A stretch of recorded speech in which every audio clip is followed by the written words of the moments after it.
Our next speaker up, you are going to love. So Elaine Lung helps professionals to speak confidently and effectively so that they can get the results that they want. Now, I'm going to tell you, there are few things more intimidating than introducing a person who is, without question, a professional in the professional speaking world. So we're going to get Elaine up here on Spotlight. Just 1 second. There we go. We're just going to make sure that she gets clean video as well. Elaine Lung helps professionals speak confidently and effectively so that they can get the results they want. Introducing you to Elaine.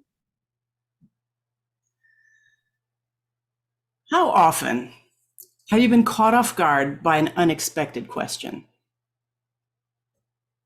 You don't have to raise your hand. We've all been there.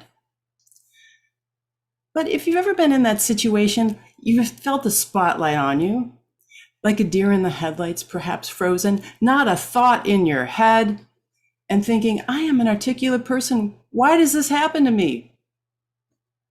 If you can relate to that, you're in the right place. In the next 7 minutes, you'll pick up a tool that will help you to speak on your feet. And no matter what level of speaking you're at, this will help you level up, because the message for you today is that improvisational theater skills will help you to be a better speaker, a better presenter, a better communicator. Often, my name, by the way, is Elaine Lung. I'm a presentation skills expert, in case we haven't met. And often I'm asked, well, where did you go to acting school? Where did you go to drama school? Oh no, couldn't be further from the truth. I am an engineer by training.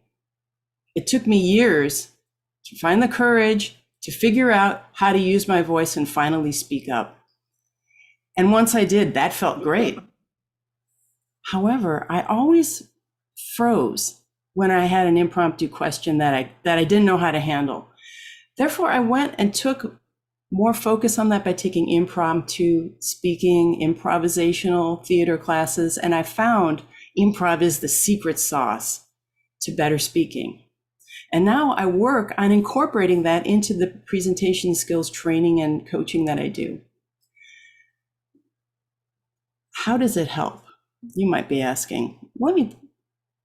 You remember that time you froze like a deer in the headlights? I was doing that all the time. Well, let me take you to a time after improv training.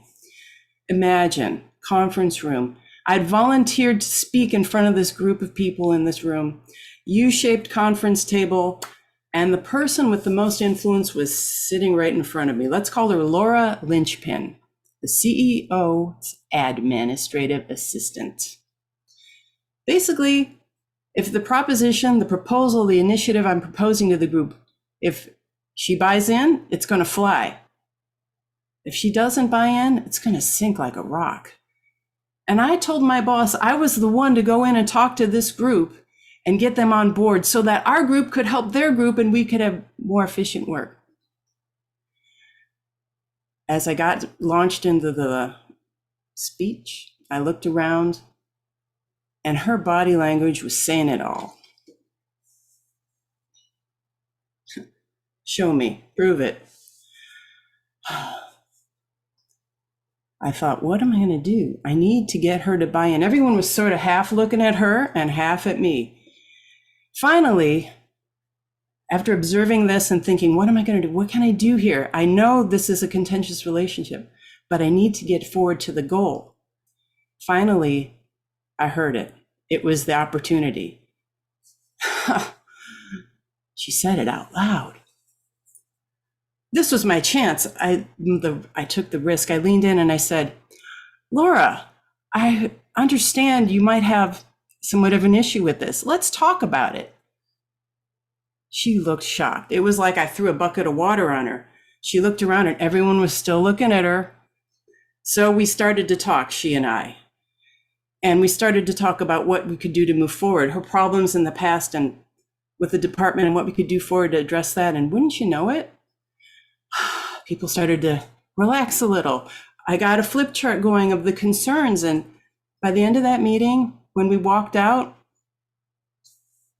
she said, you know, I didn't think you were serious. We've had so many problems before with the group, but now I see that you really do have my concerns at heart, and I support your initiative.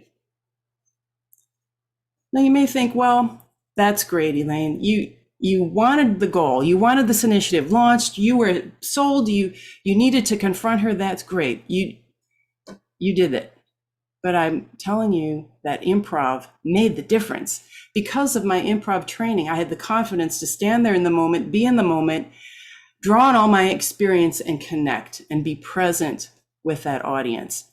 The formula tool I'm proposing that you take a look at and consider for yourself is what I use there. I call it OUT. It's an acronym, OUT. The 3 words start with O, observe. Observe what's going on around you, because here's the secret. Improv is not made up out of nothing. It's made out of everything you know and have experienced, and everything around you that you see, hear, taste, smell, feel, touch. It's everything around you. That's what you bring to the moment. The next part of the acronym, you need to use what you have. You need to be there thinking, how can I use this? How can I use this? Where's my moment? I want to get forward to the goal, because every conversation has a goal, right? A point of talking to the other person, of communicating. You want to get to that point. So how can you use that? And then finally, the T, take a risk. Look for that opportunity to use it. And when you see it, take it. Sometimes the risk feels bigger than other times. So it's important to practice at low level risks, but to take that risk, it makes all the difference. So with Laura Lynchpin, I was in the room, I was looking around. I knew it was a contentious relationship. I knew who she was. I knew who the other people were.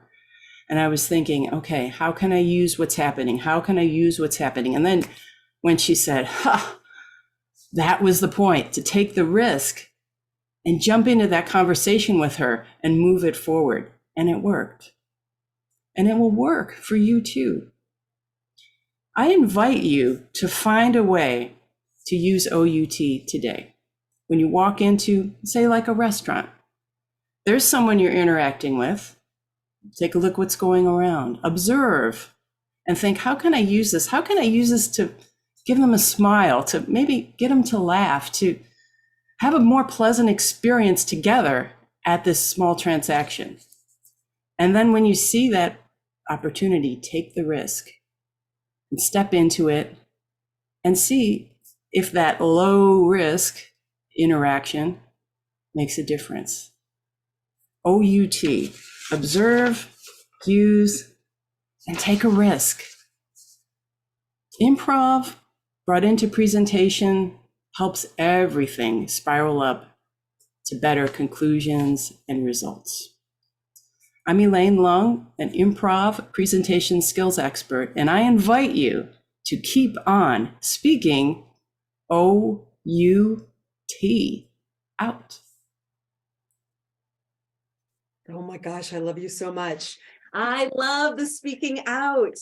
This is an improv, and now I'm just looking around my house and like in my video studio, and I'm like, what could I use? What could I use? But I'm going to a restaurant tonight and I'm using it tonight, right? But I love the fact that you highlighted that you need to be and stay in the moment, right? In order to fully and effectively use these tools, you need to be fully engaged and fully present. And how much we can improve our communication, improve our team dynamics by using improv skills at work. Thank you so much for joining us today. I am thrilled that this audience got to know you, and I'm thrilled to know you and count you a friend. Thanks, Nora. Thank you.